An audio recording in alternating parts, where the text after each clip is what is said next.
From New York City, the makers of Clipper Craft clothes for men and more than 1,200 leading retail stores from coast to coast present that immortal character created by Sir Arthur Conan Doyle, the world's most famous detective, Sherlock Holmes, starring John Stanley.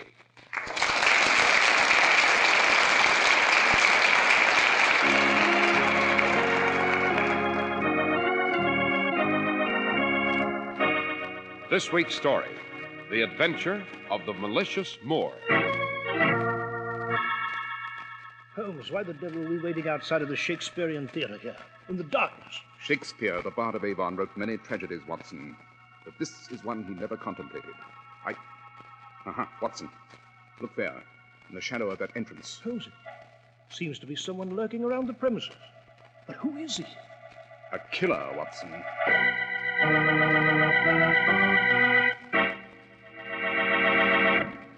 We're at the door of Dr. John Watson's study, and we're about to hear another of his adventures with the fabulous Sherlock Holmes. Well, good evening, Mr. Harris. Well, good evening, Dr. Watson. What memoir are you engaged on tonight? Well, Mr. Harris, this rather peculiar adventure might have become, were it not for my old friend Holmes, a modern Shakespearean tragedy. And what do you call it, Dr. Watson? Holmes and I always refer to it as the adventure of the malicious Moor. And after you present to your audience the dramatic facts on Clipper Craft clothes, Mr. Harris, I shall proceed with the facts of this highly unusual story. Thank you, Doctor. There's a friendly independent store in your community that makes it their business to save you money on really fine Clipper Craft clothes. You see, their business depends on giving you the greatest value for your money. And here's how a typical Clipper Craft dealer explains it to his customers. Quote, "We fingered the sturdy fabrics, we examined the tailoring, we checked the style features. We're thoroughly convinced, as you will be in wearing them, that Clipper Craft's worsted suits are one of this country's best values at only $45, unquote. Your Clipper Craft dealer is one of America's more than 1,200 independent stores whose immense buying power makes possible extraordinary savings on clothes with the Clipper Craft label. These values are so exceptional that stores selling Clipper Craft proudly invite you to compare them with clothes selling for many dollars more.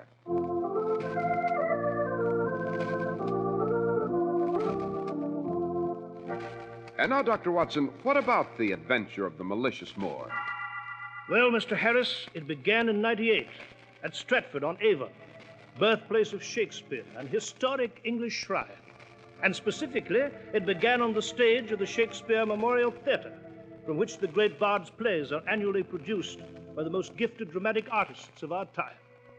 In this year, the players were rehearsing Othello, with the famed actor Roger Mannering playing the Moor and his wife Alice portraying Desdemona. It was the famous deathbed scene in the fifth act, when the director, Albert Forsyth, suddenly stopped the rehearsal. Out, trumpet, weeps thou... No, hold on, Mannering. That's the third time you've forgotten your lines. What's wrong, old chap? I don't know. I just can't seem to concentrate, Forsyth. You mean you can't play Othello, my dear husband? Alice, I warn you, stop criticizing. And they call you Roger Mannering, the great Shakespearean actor. Stop it, Alice. Stop it, you hear? Mr. Forsyth, this rehearsal is a mockery. I simply won't go on playing opposite this amateur. No, Mrs. Mannering. Well, how can I play Desdemona How can you indeed? Your performance, my dear wife, will be nothing to stir the critics. Please, don't call me my dear wife, Roger. I detest the expression. And I detest you. You know very well I've taken an action for separation. Alice, listen, I'm sorry. The idea of your leaving me is driving me out of my mind. That's why I can't remember my lines. You know I can't live without you, my dear. And as for that separation, surely you don't mean it. Oh, but I do. Oh, Alice, you can't. Yes, I can. And as for me, parting is such sweet sorrow. That's one line out of Shakespeare you'll remember, my dear. Alice! No, you two. This is no time for a family quarrel. We've got a rehearsal to finish, a play to present. Mannering. Yes, Forsyth, what is it? Better go to your dressing room and learn your lines. We'll resume this rehearsal a little later.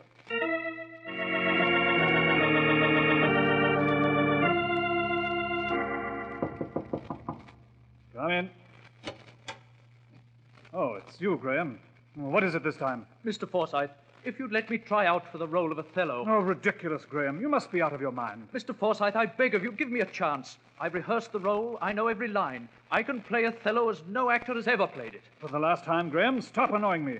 I've already given you the part of Rodrigo. Rodrigo, a secondary role, a few lines, a weak character. Let me play the Moor, Mr. Forsyth, and I'll show you that I'm the greatest actor in England. Get out, Graham. But Get out of here, you presumptuous fool. You play Othello? Why, you couldn't shine Roger Mannering's boots. Now, get ready for rehearsal, and let's have no more nonsense. So I can't shine Mannering's boots, eh? Well, we'll see about that. A pity, Mr. Graham, a pity. Oh, it's you, Rand, the caretaker. Aye, it's me, the caretaker, who's heard many an Othello done right and proper. I heard him tell you off through the door while I was sweeping out the corridor. You won't give me a chance, Rand. Forsyth won't even try me out as Othello. Aye, and you could do it, lad. I've heard you speak the lines, and you could do it. There's many an actor which hasn't had justice, and many a writer, too. There's thievery in this business like any other. I'll show them, Rand. I'll show them all somehow. I'll have my chance to play Othello.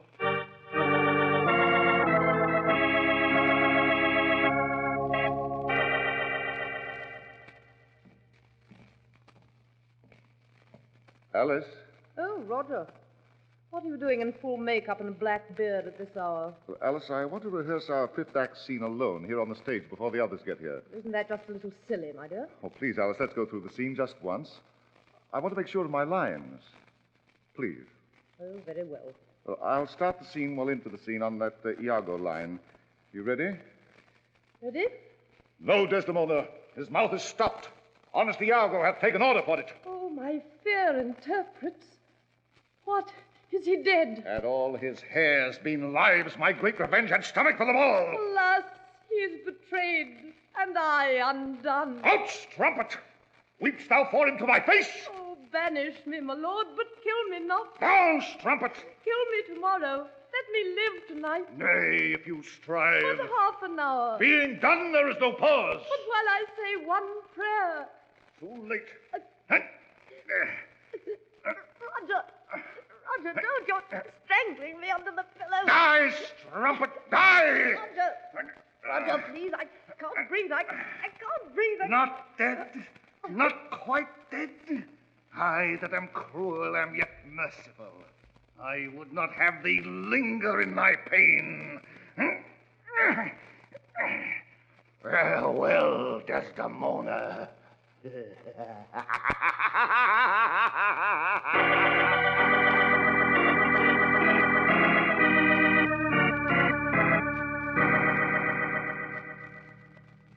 Mr. Forsyth, I am Sherlock Holmes, and this is Dr. Watson, my confidant and colleague. Yes, Mr. Holmes. I was informed by the theater board that you've come to supplement the investigation of the official police. Then you've been misinformed, my dear sir. I take quite the opposite view. I should say so. The fact is, the official police usually supplement us, eh, Holmes? Quite. But now, Mr. Forsyth, let us get at the facts. As I understand it, Alice Mannering and her husband rehearsed a scene from Othello in private. Later, when the cast came to the stage, they found Desdemona indeed smothered to death and her husband missing. Is that correct? Yes, Mr. Holmes. That is correct. A few moments later, a man was seen rushing from the theater. He leaped on a carriage, whipped up the horses, and escaped. Yes. The official police are looking for Roger Mannering now, as well as Hugh Graham. Hugh Graham? Yes, Dr. Watson. Graham was part of our company, but he had ambitions to play Othello. He was, well, somewhat unbalanced on the subject. I see. The outcome of all this is a greater tragedy than Shakespeare himself ever bargained for. Yes, quite, Watson, quite. But now I should like to go outside the theater and examine the road.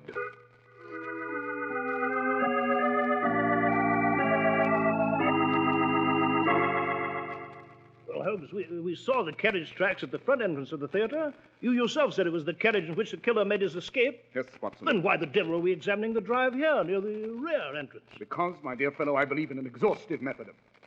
Aha! Look here. Eh? The same carriage tracks, only in multiple prints. That means that the escape vehicle waited here at the rear entrance on numerous occasions. Yes, but Holmes... Note, too, that this is not the stage entrance, which is on the other side of the building. Well, what of it, Holmes? You sound as though you'd found something significant. Perhaps I have, Watson. Perhaps I have. Suppose we look for the caretaker now. The caretaker? Why? I should like him to show us Roger Mannering's dressing room.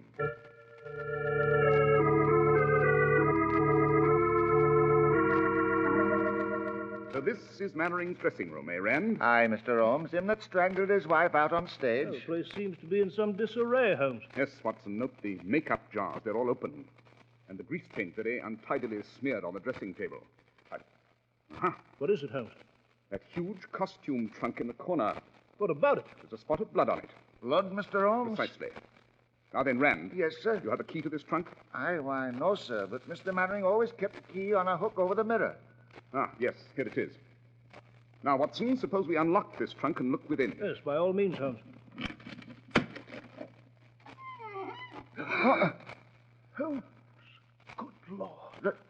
There's a body in the trunk, Mr. Holmes. And it's... Yes, Rand. It's our missing Othello, Roger Mannering.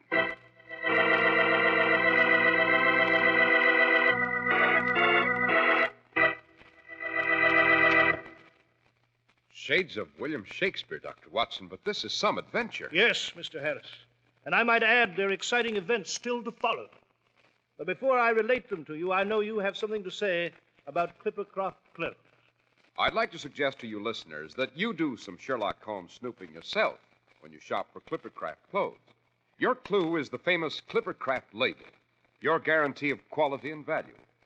And just as the mark of sterling represents finest silver, the Clippercraft label stands for the finest clothes at the lowest possible prices.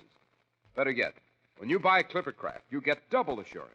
The reputation of your Clippercraft dealer, plus the Clippercraft label. And you get superb styling, flawless tailoring, luxurious long-wearing fabrics. Yes, the concentrated purchasing power of more than 1,200 of America's fine independent stores gives you truly fine Clippercraft quality at remarkable Clippercraft savings. For instance, a really expensive-looking Clippercraft top coat or overcoat comes to only $40 to $47.50. And the price tags on Clippercraft's new zipper lining top coats are marked so low, only by seeing them will you believe them. That's why men who know insist on Clippercraft clothes bearing the Clippercraft label. So be sure to visit the Clippercraft store in your city. These leading stores in the metropolitan area are proud to add their names to Clippercraft in your suits, top coats, and overcoats. In Manhattan, Saks 34th, Broadway at 34th. John Wanamaker Men's Stores, Broadway at 8th and 67 Liberty Street.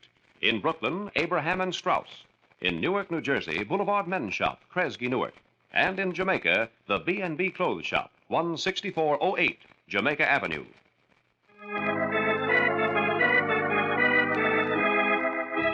And now, Dr. Watson, you were relating to us the adventure of the malicious Moor. So I was, Mr. Harris.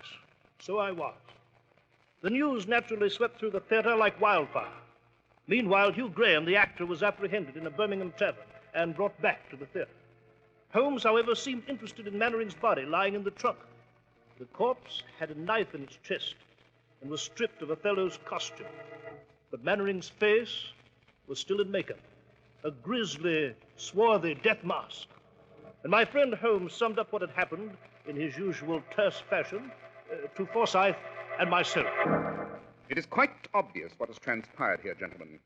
A killer came into Roger Mannering's dressing room and made himself up, hastily but expertly. Then, dressing in the dead man's costume, he impersonated the Moor, played the deathbed scene with Mrs. Mannering, and strangled her. Sure. Then he ran off, leaving them both dead. Precisely. But, Mr. Holmes, who could this bogus Othello be? It's plain, Forsyth, that the killer was an actor, and a very good one, too. And speaking of actors, suppose we have a look at Hugh Graham. I understand the police are interrogating him at this very moment.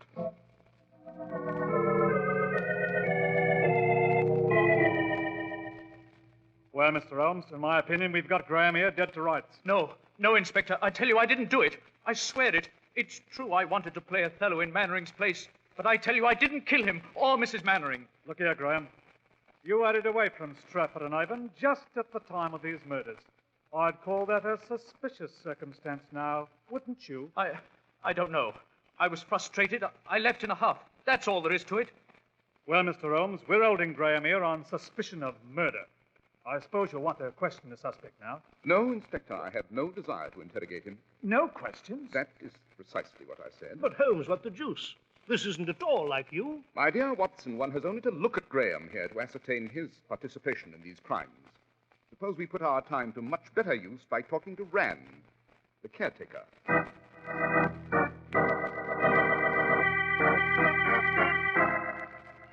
Well, Holmes, the caretaker doesn't seem to be in his office yet. In that case, Watson, we'll wait for him. Unusual fellow, this man Rand. What do you mean? Seems to be a literary fellow. Note these bookshelves. They're full of volumes, and all by one author, Bacon. Bacon? Sir Francis Bacon, a contemporary of Shakespeare. Holmes, in view of these ghastly crimes, isn't this interest of yours in literature somewhat inconsequential? Certainly not, Watson. I merely point out that... Ah, the caretaker. He's coming up the corridor. How do you know it's Rand? Elementary, my dear Watson, elementary. The steps are ponderous, heady. Rand is a big man.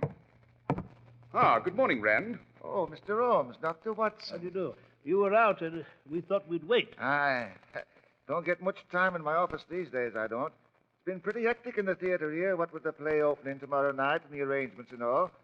And poor Mr. Forsyth, he's near out of his mind casting a new Othello and a new Desdemona before the curtain rises. Yes, quite. But now, Rand, I should like to request a favor of you. Aye, Mr. Holmes? My friend here, Dr. Watson, will be staying the night at the Red Horse Hotel in the village. However, I must return to London on rather urgent business. Would you be good enough to arrange for a conveyance to the next train? Aye, Mr. Holmes. I'll see to a carriage right away. Thank you, Rand. Holmes, what is all this? Why are you going to London? First, Watson, I shall have a pipe at Baker Street and indulge in a little quiet reading. And after that, I believe I shall go to the theater.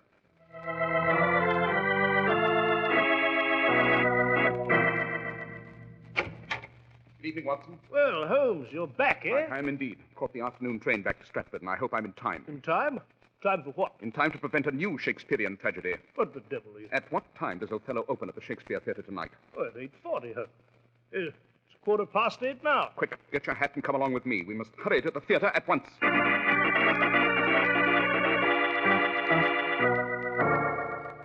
Well, Watson, the theatre's crowded tonight with admirers of Shakespeare. There's not an empty seat left in the place. Oh, dash it, Holmes, never mind the crowd. Where are we going now? To the caretaker's office again. Ah, here we are. Oh, he's not here, Holmes. The office is empty. Yes, quite. And so are the bookcases. Note that there isn't a volume of Bacon's works left on the shelves. What the deuce is so strange about that? Wait. You detect a faint, acrid odor in this room? No, Holmes, I don't. You sure? Positive, my dear fellow. My olfactory sense is far more developed than yours. And I assure you... What is it now, Holmes? On the table here, these tiny shavings of string. String? Precisely, string with a characteristic twist or weave. Come, Watson, we'd better hurry. Hurry? Hurry where? Outside the theater, man, and quickly.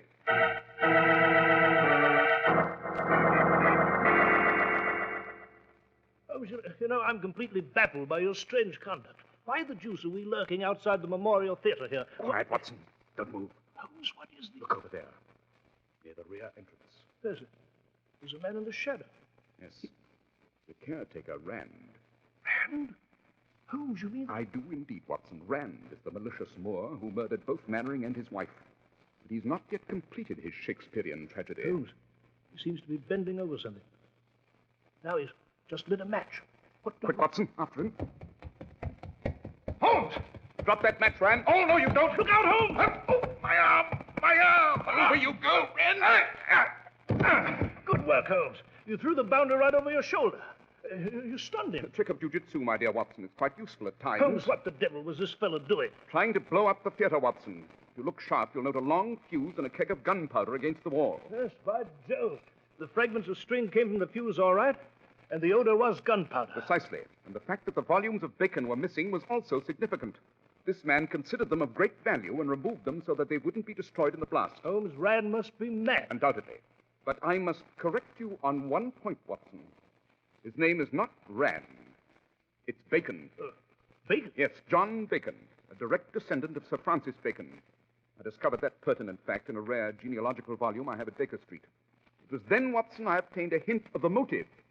You're aware of the Bacon-Shakespeare controversy? Well, yes, Holmes, I'm indeed. It's famous in English literature. Quite.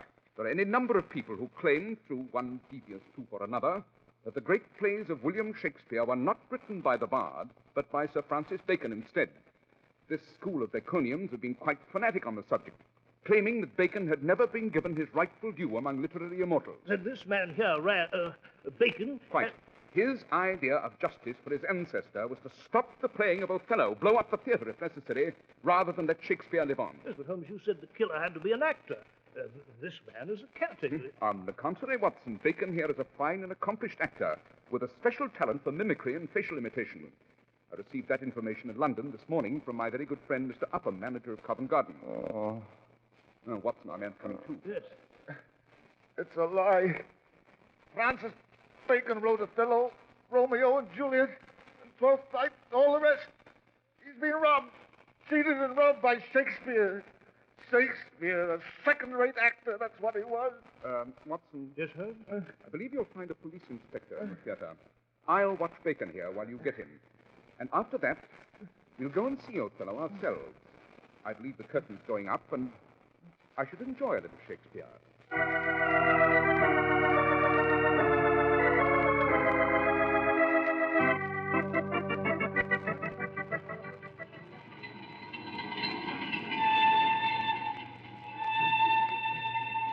Well, Holmes, we'll be in London soon. Yes, Watson. I might say I still don't know how you first suspected Bacon. An obvious deduction, my dear Watson. You remember the multiple carriage tracks we saw at the rear entrance? The carriage in which Bacon made his getaway? Yes, I do, but what... They indicated that the owner was some kind of menial, since he entered the rear entrance on so many occasions. Hence, the caretaker was a possibility. And my theory was strengthened later on by another clue. Yes? What clue, Holmes? The murdered Othello, Roger Mannering, was a big man. So too was Bacon. Obviously, the bogus Othello had to be of big of stature to deceive Mrs. Mannering into thinking it was her husband. As for Roger Graham, he's a man of small build, therefore I dismissed his participation with a single look. And Bacon, along with his knowledge of makeup and his gift for mimicry, succeeded in deceiving the luckless Desdemona. I see. Well, Holmes, I must say this is the first time we've ever ended an adventure by witnessing a Shakespearean play. Yes, Watson. I thought the performance was superb. However, I could never quite believe the character of Othello. No? Why not, Holmes? You'll forgive me, Watson, if I seem to be irreverent. But to my mind, Othello was rather on the stupid side. Certainly, any man with a normal respect for the facts and an elementary knowledge of logic would never have been deceived by Iago and have murdered his wife Desdemona. Then, Watson, I'm not a playwright. I'm merely a private investigator.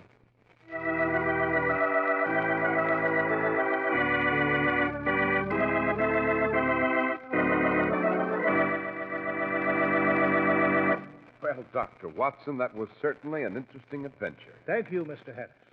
And I inscribed it with pleasure into my memoirs, being a lover of the theater, as you know. Yes, and now, Dr. Watson, what adventure will you relate to us next week? Next week, Mr. Harris, I shall tell you of the knife of vengeance. It concerns a gentleman who is an itinerant knife sharpener. What is distinctive about him is that he only sharpens knives to be used for cutting throats. The makers of Clipper Craft clothes in more than 1,200 stores from coast to coast have brought you another in the new series of broadcasts featuring the world's most famous detective, Sherlock Holmes. Our stories are based upon the character Sherlock Holmes, created by Sir Arthur Conan Doyle, and the program is produced and directed by Basil Loughrane. Sherlock Holmes is played by John Stanley, Dr. Watson by George Spelden. This week's story was written by Max Ehrlich, with special music by Albert Berman.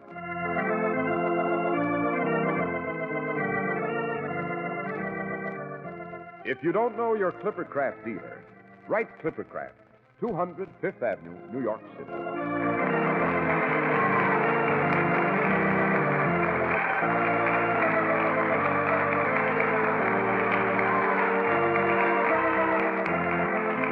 This is Cy Harris speaking for Clipper Craft Clothes. This is the Mutual Broadcasting System.